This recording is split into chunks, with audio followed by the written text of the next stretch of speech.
Boa tarde, graça e paz, mulheres. Vocês estão bem? Aqui é a Thalita Martins. Eu vou trazer agora para vocês a continuação do capítulo 9 do nosso livro Esposa e Mãe. E hoje quero ver se eu consigo ler tudo aqui para terminar. Amém? Vamos lá? Então o título, o subtítulo é Peça Sabedoria a Deus. Provérbios 2:6 e Provérbios 2:7 e em Tiago 1:5 dizem que Deus quer que tenhamos sabedoria.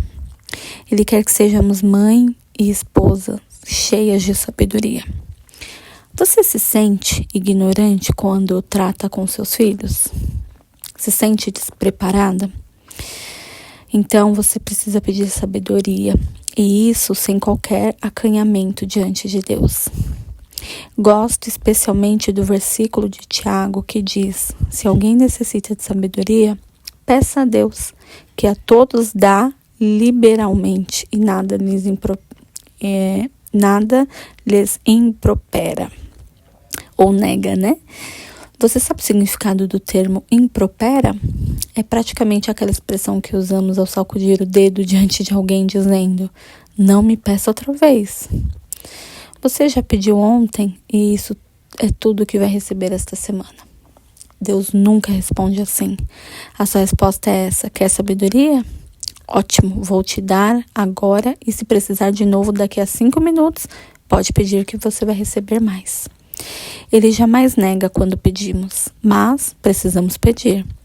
O pai quer estar perto, quer estar certo sobre a nossa sinceridade quanto àquilo que nós desejamos.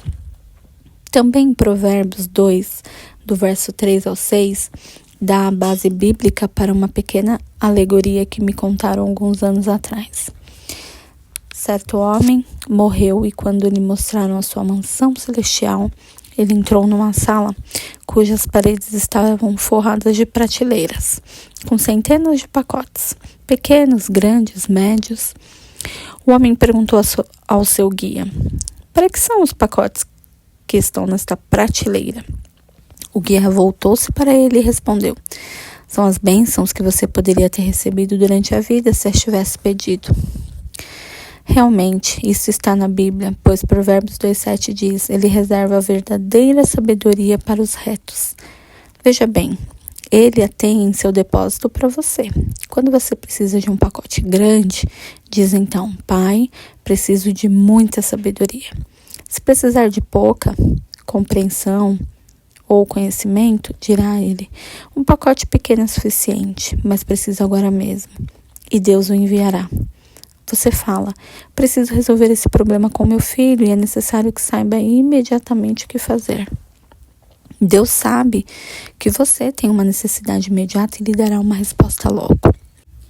Aquilo que fizer pode não parecer o melhor em sua opinião, mas lembre-se de uma coisa: se orar pedindo sabedoria, faça aquilo que vier à mente em primeiro lugar. Você sabe que vem de Deus, porque você orou e ele respondeu. Se parecer algo tolo a você, lembre-se apenas de que Deus faz uso das coisas simples e tolas do mundo para confundir os poderosos. Algumas vezes fiz coisas que jamais pensei que pudessem dar certo, mas foram exatamente as coisas que precisavam ser feitas. Mais tarde fiquei contente por não ter usado a minha própria sabedoria, mas sim a de Deus. Aprenda a fazer a sua oração, entre aspas, SOS. Senhor, preciso de ajuda e preciso agora mesmo. E ele responde e abençoa você por ter confiado nele. Por que chama a sabedoria, a compreensão e o conhecimento de ferramentas que Deus quer que usemos? Porque a sabedoria dele, a compreensão dele, o conhecimento dele são as melhores coisas que você pode usar na educação de seus filhos. Existe, porém, uma outra razão pela qual essas ferramentas são tão importantes na sua vida. Porque a sabedoria, a compreensão e o conhecimento de Deus em sua vida farão com que você, como esposa e mãe, seja um reflexo de Deus e não de si mesma. Quando está discutindo com o seu marido sobre um problema, se fizer uso de sabedoria, da compreensão e do conhecimento de Deus, falará com ele sobre o assunto e ele não vai ficar zangado com você. Meu marido comentou outro dia: sabe, querida, fico satisfeito por ter uma esposa que tenha coragem de me contar a opinião que os outros têm de mim. Vou ser sincera, alguns anos atrás, se eu tivesse feito isso, se tivesse sequer tentado explicar a ele a impressão que causava em outras pessoas, ele teria feito com que eu me calasse imediatamente, como se feche uma torneira. Mas hoje em dia eu oro sobre aquilo que vejo e sinto que está errado. E peço a Deus que me mostre a hora e o lugar certo, que me dê a atitude correta e a sabedoria necessária. Depois eu falo com o meu marido sobre o assunto e ele aceita a minha opinião. E é por isso que essa ferramenta é tão importante. Outro subtítulo: fale com Deus sobre os seus problemas. Deus nos deu uma outra ferramenta enorme, tremenda e poderosa. Não fazemos o uso suficiente dela em casa, nem a empregamos da maneira certa quando a usamos. Essa arma poderosa é a oração. Se nós, como esposas, fechássemos a boca e abríssemos o coração, descobriríamos que a maior parte dos nossos problemas desapareceriam. Em outras palavras, vamos deixar de falar tanto horizontalmente com o marido, os filhos, e passar a falar verticalmente com o Pai, para que Ele possa começar a modificar as coisas na nossa casa, no nosso lar. Eugênia Price afirmou: modificamos o homem através de Deus com a oração. Como isso é possível? Não sei. Perguntei muitas vezes a mim mesma quando eu oro sobre algo.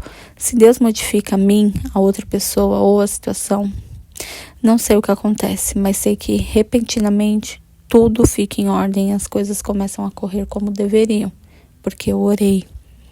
Enquanto seus filhos estiverem crescendo, ore por tudo a respeito de tudo. Use uma pequena agenda de oração e mantenha em dia. Quando perceber que algum amigo, ou mesmo com você, ou um problema com o pai, ore sobre ele e escreva a oração. Pai, orei hoje a respeito de João. Ele está indo mal em matemática na escola e não sei o que fazer. Já disse a ele tudo o que podia. A professora fez o mesmo. Existe um problema que não estou entendendo. Pai, estou orando hoje pelo João e peço que ajude a superar o problema a fim de não ser reprovado. Por que escrever? Pela simples razão de que escrevendo você se lembrará de orar a respeito. Frequentemente deixamos o campo de batalha antes da final da guerra. A oração se assemelha a um campo de batalha, porque você tem um inimigo que luta contra você. Ele tenta fazer esquecer as coisas importantes pela qual você deve orar. Você já se ajoelhou ou sentou para orar e de repente tudo que deveria pedir em oração foge da sua mente? Você se pergunta: o que será que fulana me pediu para orar? Era realmente importante e prometi que o faria, mas não posso lembrar agora. O inimigo arrebatou e vai continuar fazendo isso, a não ser que você aprenda a pôr as coisas no papel. Você não precisa aguardar a hora do seu devocional para orar por essas coisas. Aprendi que uma hora ótima para orar pelas minhas filhas era quando eu estava arrumando as camas, quando elas eram pequenas e não sabiam fazer isso. Orava quando passava a roupa, quando passava a camisa do meu marido, eu orava por ele. Se era um vestido de uma das minhas filhas, eu orava por ela. Ore para que onde estiverem fazendo o que quer que seja, sintam a presença de Deus. Podem estar atravessando uma crise que você desconheça. Então ore pedindo que Deus resolva qualquer problema e os abençoe. É sublime manter os filhos em nosso pensamento, todo o tempo, orando por eles. Amém? Hoje eu vou parar por aqui e amanhã, sexta-feira, vem a parte final do capítulo 11. Deus te abençoe.